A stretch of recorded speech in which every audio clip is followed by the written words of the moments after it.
अब हमारा टॉपिक है मेटेलिक बॉन्ड। हमने पढ़ा है इंटर मॉलिक्यूलर फोर्सेस। ठीक है, चैप्टर 4 है ना हमारा, चैप्टर 4 केमिस्ट्री का चैप्टर 4 पढ़ा है, इंटर मॉलिक्यूलर फोर्सेस क्या होते हैं। अच्छा, हमने अभी जो पढ़ा है, अब जैसे मैं कहूँ हाइड्रोजन और क्लोरीन है, हाइड्रोजन, अब तुमने बॉन्डिंग के टाइप सारी पढ़ ली। ठीक है, बॉन्डिंग कितनी टाइप पढ़ी बोलो? Ionic bond, covalent bond, covalent के अंदर भी 3, single covalent bond, double covalent bond, triple covalent bond, उसके बाद से पोलर बॉन्ड, पोलर बॉन्ड और नॉन पोलर बॉन्ड, फिर कोऑर्डिनेट कोवेलेंट बॉन्ड, फिर मेटालिक बॉन्ड। ठीक है, ये सारे अपने बॉन्ड, ये सारी टाइप है। फिलहाल 9th लेवल पर सारी टाइप हमने पढ़ ली। अब हम पढ़े इंटर मॉलिक्यूलर फोर्सेस क्या होती है। तो अब जैसे बताता हूँ HCl है, ठीक है, आया यहाँ पर नहीं आना। अब HCl है, हाइड्रोजन बताओ HCl में कौन सा बॉन्ड होगा? HCl में सिंगल कोवेलेंट बॉन्ड होगा। HCl का एक मॉलिक्यूल है, ठीक है, ये रहा HCl का मॉलिक्यूल, ये हाइड्रोजन का और ये क्लोरीन का। ठीक है, ये देखो ये लाइन शो हो रही है, कौन सा सिंगल कोवेलेंट बॉन्ड की मिसाल है ये HCl का एक मॉलिक्यूल की शक्ल है, HCl के एक मॉलिक्यूल की शक्ल है। और ये क्या चीज़ है? ये भी HCl है, ये भी HCl का दूसरा मॉलिक्यूल है। HCl का एक मॉलिक्यूल, HCl दूसरा मॉलिक्यूल, इससे कितने मॉलिक्यूल होंगे HCl के? जब बहुत सारे मॉलिक्यूल HCl के आपस में अटैच होंगे, ठीक है, तो क्या बन जाएगा? HCl में नज़र आएगा, है ना। पानी का एक मॉलिक्यूल, किसी चीज़ का, देखो किसी सॉलिड को का सबसे स्मॉलेस्ट पार्टिकल हम कहते हैं एटम। जैसे मेरे पास आयरन का एक पीस है, ठीक है, फर्स्ट करो ये आयरन का, ये आयरन का पीस है, ये आयरन का पीस है, ठीक है। तो इसमें क्या है? इस आयरन का एक एटम, उसके बराबर में आयरन का एक एटम, उसके बराबर में आयरन का एक और एटम, बहुत सारे आयरन के बहुत सारे एटम मिल गए तो आयरन का ये पीस बन गया। ठीक है, इसी तरह लिक्विड में, क्योंकि सॉलिड होता है आयरन। अब लिक्विड की हम बात कर रहे हैं, लिक्विड में मतलब वाटर का एक मॉलिक्यूल, वाटर, जब लिक्विड और गैस की बात करते हैं तो एटम नहीं बोलते, तो मॉलिक्यूल बोलते हैं। अच्छा, वाटर का एक मॉलिक्यूल, तो वाटर का फार्मूला क्या है?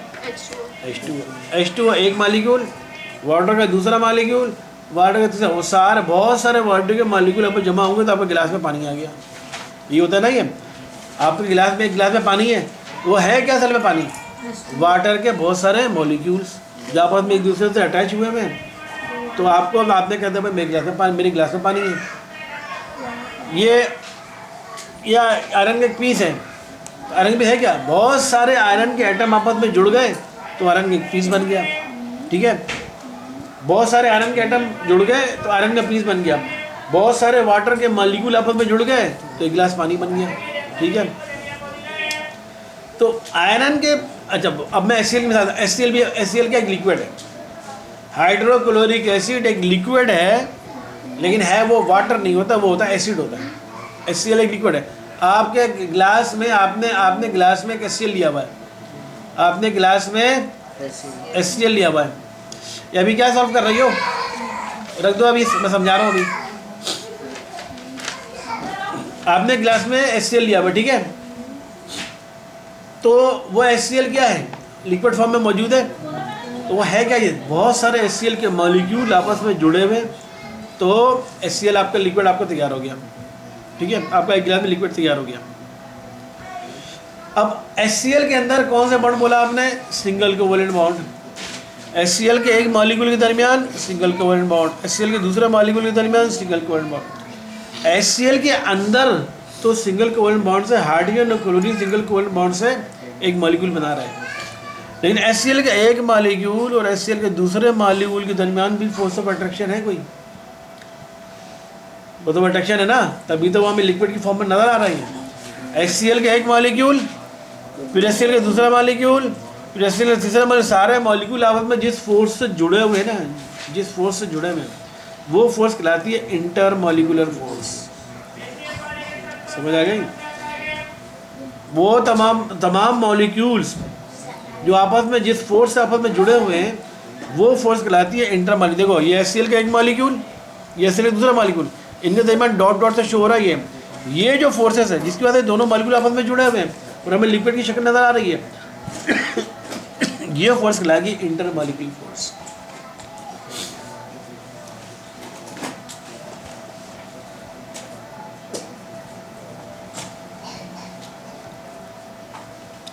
समझ आ गई इंटरमॉलिक्यूलर फोर्स? तो इंटरमॉलिक्यूलर फोर्स क्या होती है? किसी भी एक मॉलिक्यूल या दूसरे मॉलिक्यूल के दरमियान फोर्स ऑफ जो अट्रैक्शन है वो कहलाएगी इंटरमॉलिक्यूलर फोर्सेस, जिसमें मिसाल HCl की हमारी है। अच्छा, अब ये इंटरमॉलिक्यूलर फोर्सेस के बारे में प्रॉपर्टी बता रहे हैं। इंटरमॉलिक्यूलर फोर्सेस आयनिक बॉन्ड और कोवेलेंट बॉन्ड से कमज़ोर होती है। इंटरमॉलिक्यूलर फोर्सेस, इंटरमॉलिक्यूलर दो HCl के मॉलिक्यूल हैं, इसमें कितने किस्म के अब बता फोर्सेस हो गई? एक तो हाइड्रोजन और क्लोरीन के दरमियान सिंगल कोवेलेंट बॉन्ड से एक HCl का मॉलिक्यूल बन गया, और दूसरा HCl का मॉलिक्यूल उसके अंदर भी हाइड्रोजन और क्लोरीन का सिंगल कोवेलेंट बॉन्ड HCl का दूसरा मॉलिक्यूल बन गया। ये दोनों मॉलिक्यूल आपस में भी एक तो जुड़े हुए हैं आपस में किसी फोर्स से, वो फोर्स कहलाएगी इंटरमॉलिक्यूलर फोर्स। ये फोर्स इंटरमॉलिक्यूलर फोर्स ये आयनिक बॉन्ड और कोवेलेंट बॉन्ड से कमज़ोर फोर्स होती है। HCl के दरमियान हाइड्रोजन क्लोरीन के दरमियान सिंगल कोवेलेंट बॉन्ड है जो कि बहुत मजबूत है, लेकिन HCl का एक मॉलिक्यूल दूसरे मॉलिक्यूल के दरमियान जो फोर्स है इंटरमॉलिक्यूलर फोर्स बहुत कमज़ोर होती है। ये आयनिक बॉन्ड और कोवेलेंट बॉन्ड से बहुत कमज़ोर होती है।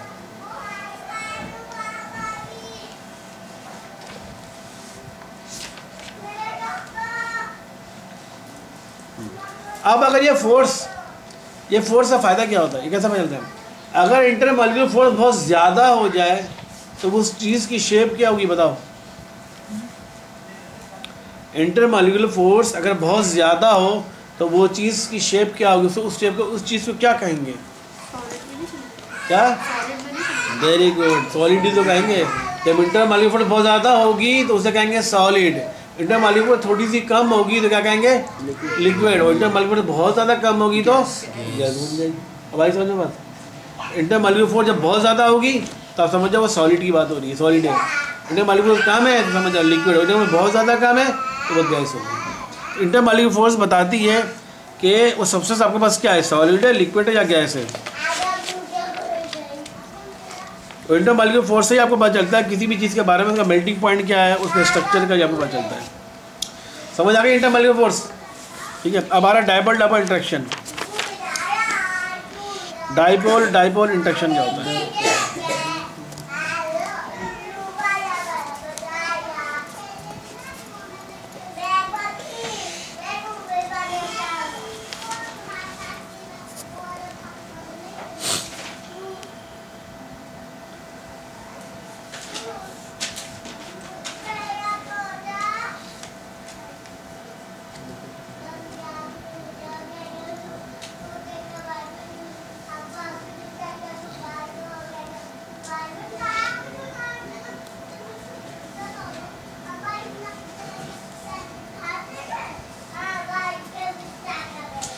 अच्छा, अब देखो डाइपोल डाइपोल इंटरेक्शन क्या होती है। मैंने HCl में बताया था, हाइड्रोजन HCl में हाइड्रोक्लोरिक एसिड में, ये देखो HCl की एग्जाम्पल दी हुई है। डाइपोल डाइपोल इंटरेक्शन बता रहा हूँ होता क्या है। ये HCl एक हाइड्रोजन एक क्लोरीन, हाइड्रोजन पर पॉजिटिव, हाइड्रोजन में कौन सा चार्ज आया हुआ है? पार्शियल पॉजिटिव चार्ज आया हुआ है, और क्लोरीन पर पार्शियल नेगेटिव चार्ज आया हुआ है। तो पार्शियल पॉजिटिव चार्ज और पार्शियल नेगेटिव चार्ज आपस में फोर्स ऑफ अट्रैक्शन लगाएंगे दूसरे को। भाई देखो, एक तो बॉन्ड बनाया हुआ है हाइड्रोजन का, हाइड्रोजन में एक इलेक्ट्रॉन होगा, क्लोरीन का एक इलेक्ट्रॉन था, दोनों ने आपस में एक बॉन्ड बना लिया। वो कौन सा बॉन्ड है? सिंगल कोवेलेंट बॉन्ड हो गया। अब मैंने कहा था कि चूंकि वो जो electron, shared pair of electron, वो किससे ज़्यादा करीब है? क्लोरीन के ज़्यादा करीब है। तो जब मैंने बताया जब क्लोरीन के ज़्यादा करीब हो गए तो क्लोरीन पे कौन सा चार्ज आएगा? Partial negative. सिर्फ नेगेटिव नहीं, पार्शियल नेगेटिव चार्ज आ जाएगा, क्योंकि उसने करीब किया हुआ है, अपने पास ले नहीं रखा, करीब किया हुआ है। तो क्लोरीन के पास पार्शियल नेगेटिव चार्ज आएगा और हाइड्रोजन में पार्शियल पॉजिटिव चार्ज आ जाएगा। तो एक तो हाइड्रोजन HCl में बॉन्ड बन गया, सिंगल कोवेलेंट बॉन्ड, ये तो बन गया। अब बॉन्ड बनने से एक चीज़ प्रोड्यूस हुई, क्या? Partial positive charge, partial negative produce भी हो गया। अब ये पार्शियल पॉजिटिव चार्ज और पार्शियल नेगेटिव चार्ज भी तो फोर्स ऑफ अट्रैक्शन लगाएंगे अपनी, क्योंकि एक पॉजिटिव चार्ज है, एक नेगेटिव चार्ज है। पॉजिटिव नेगेटिव चार्ज में फोर्स ऑफ अट्रैक्शन होती है। ठीक है।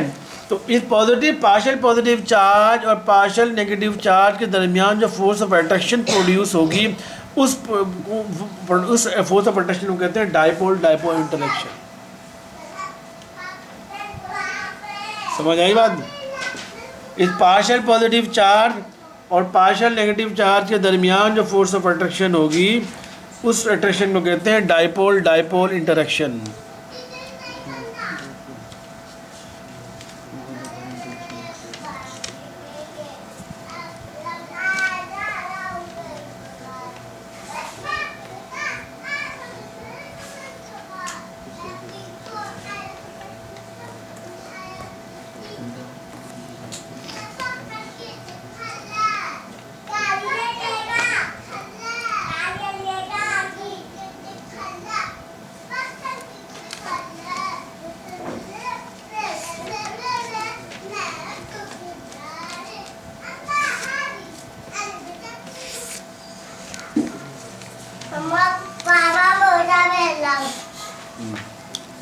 अब देखो HCl में अब ये जो अब होता क्या है, डाइपोल इंटरेक्शन मिसाल क्या बताया इन्होंने। देखो HCl का एक मालिक्यूल ये रहा, HCl का दूसरा मालिक्यूल ये रहा, ये दोनों मॉलिक्यूल जो फोर्स ऑफ अट्रैक्शन प्रोड्यूस हो रही है। डाइपोल इंटरेक्शन क्या है? डाइपोल इंटरेक्शन क्या है? क्लोरीन पर पार्शियल नेगेटिव चार्ज है और इस क्लोरीन के एक मालिक्यूल पर जहाँ आयमा मैंने बोला याद है जाओ, क्लोरीन पर एक पार्शियल नेगेटिव चार्ज है। ये HCl का एक मालिक्यूल है और ये HCl का दूसरा मालिक्यूल है। इसमें हाइड्रोजन पर पार्शियल पॉजिटिव चार्ज है। इस क्लोरीन के पार्शियल नेगेटिव चार्ज और इस हाइड्रोजन के पार्शियल पॉजिटिव चार्ज के जमा जो फोर्स ऑफ अट्रैक्शन है ये कहलाती है डाइपोल इंटरेक्शन। इस क्लोरीन के पार्शियल नेगेटिव चार्ज और इस हाइड्रोजन के पार्शियल पॉजिटिव चार्ज के दरमियान फोर्स ऑफ अट्रैक्शन जिसे हम इंटरमॉलिक्यूलर फोर्स कहते हैं, इंटरमॉलिक्यूलर फोर्स, ये फोर्स कहलाती है डाइपोल इंटरेक्शन। जो चार्ज के बीच में होगी वो डाइपोल कहलाएगी, जो मॉलिक्यूल के बीच में नहीं मॉलिक्यूल के दरमियान ये कहलाएगी डाइपोल, चार्ज वाली नहीं, मॉलिक्यूल के दरमियान। तो डेफिनेशन में तो यही आएगा, slightly negative charge, slightly positive charge. हाँ, दो डिफरेंट मॉलिक्यूल, दो different when two molecules of HCl comes close to each other. HCl का एक मॉलिक्यूल ये है, दूसरा मॉलिक्यूल ये है, आपस में करीब आ गए। The slightly negative charge of one molecule, एक मॉलिक्यूल का स्लाइटली नेगेटिव चार्ज ये है, अट्रैक्ट स्लाइटली पॉजिटिव चार्ज दूसरे मॉलिक्यूल का स्लाइटली पॉजिटिव चार्ज ये, इनके दरमियान फोर्स ऑफ अट्रैक्शन प्रोड्यूस होगी। इस फोर्स ऑफ अट्रैक्शन कहेंगे डाइपोल इंटरेक्शन है। दोनों मॉलिक्यूल सेम आते हैं फोर्स है, तो इंटरमॉलिक्यूलर फोर्स ही तो है ये, डाइपोल इंटरेक्शन में इंटरमॉलिक्यूलर फोर्स ही तो है। लेकिन कौन सी इस्तेमाल हुई? ये चार्ज कैसे इस्तेमाल हुई? इसका डाइपोल इंटरेक्शन कहेंगे। दो मॉलिक्यूल की तरह देखो, इंटरमॉलिक्यूलर फोर्सेस की बहुत सारी टाइप्स हैं। डाइपोल इंटरेक्शन इंटरमॉलिक्यूलर फोर्सेस की एक टाइप है, क्योंकि दो मॉलिक्यूलों को जोड़ रहा है ना ये। दो मॉलिक्यूल जोड़, एक मॉलिक्यूल HCl का, इसमें हाइड्रोजन पॉजिटिव चार्ज आया हुआ है, ये HCl का दूसरा मॉलिक्यूल है, इसमें नेगेटिव चार्ज आया हुआ है। इन दोनों मॉलिक्यूल के दरमियान फोर्स ऑफ अट्रैक्शन कहलाती है इंटरमॉलिक्यूलर फोर्सेस। और इंटरमॉलिक्यूलर फोर्स क्यों प्रोड्यूस हो रही है? यहाँ पर दोनों के पॉजिटिव और नेगेटिव डिफरेंट चार्जेस की वजह से प्रोड्यूस हो रही है, इसीलिए कहेंगे ये कहलाएगा डाइपोल इंटरेक्शन। समझ आ गई? ये एग्जाम्पल, इसकी डेफिनेशन और इसकी एग्जाम्पल लाजमी याद करनी है। अब आ रहा है हाइड्रोजन बॉन्डिंग।